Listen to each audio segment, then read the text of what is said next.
시청자 여러분 안녕하세요. 박굴소TV입니다. 이번 50억 클럽과 김건희 사건 두 개를 쌍특검으로 이번 달까지 마무리를 지으려고 했던 민주당이 또다시 정의당으로부터 외면을 받았습니다. 정의당은 민주당보다 국민의힘 주호영을 찾아가 법사위에서 상정해 주길 바란다며 50억 클럽만 수사해 줄 것을 당부를 했는데요. 정말 황당할 뿐입니다. 결국 김건희 특검은 정의당으로 인해 멀어지는 것이 되었습니다. 이로 인해 많은 진보 지지자들은 한결같이 정의당을 향해 비판의 목소리를 가했는데요.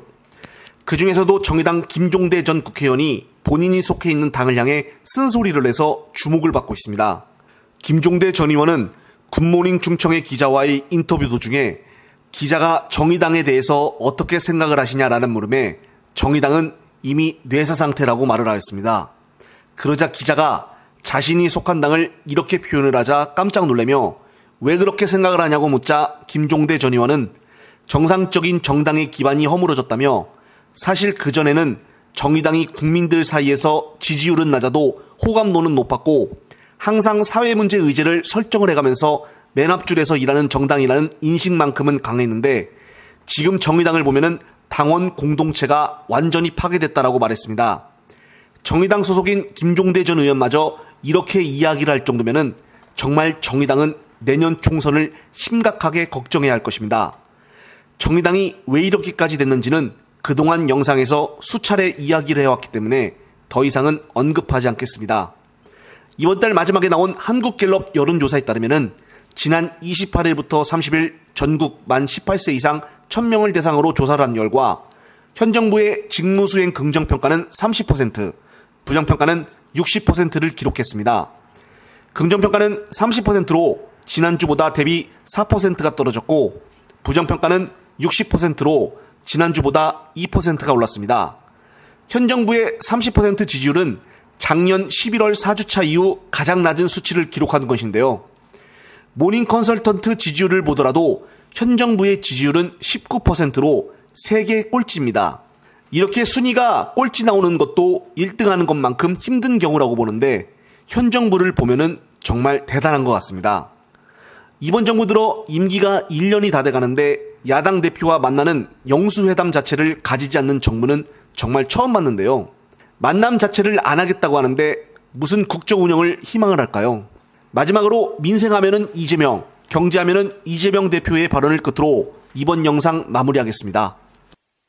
정부 여당이 우리 농민과 농촌을 짓밟을 태세입니다. 쌀값 안정화법의 잉크가 마르기도 전에 거부권을 들먹이면서 국민을 위협하고 있습니다.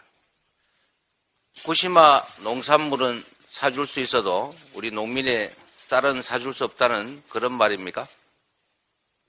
농업은 대한민국의 식량 안보가 걸린 전략산업입니다. 쌀값 안정화법에 대한 거부권 행사는 식량 안보 전략 포기 선언이나 마찬가지입니다. 정부 여당은 법안 내용을 왜곡하는 근거 없는 괴담을 퍼뜨릴 것이 아니라 즉각적인 쌀값 안정화법을 공포해 주시기 바랍니다. 정부가 1000원 학식 예산을 늘리기로 했습니다. 다행입니다. 그리고 칭찬합니다.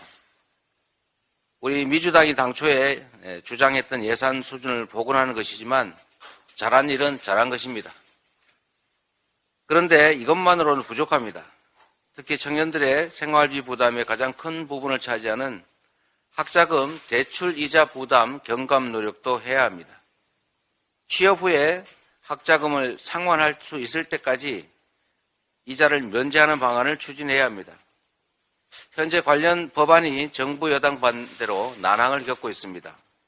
청년을 위한다면서 청년에게 필요한 법을 발목 잡아서야 되겠습니까? 질금 정책으로 생색만 낼 때가 아닙니다. 학자금 대출 부담 완화 법안 처리에 동참해 주시기 바랍니다.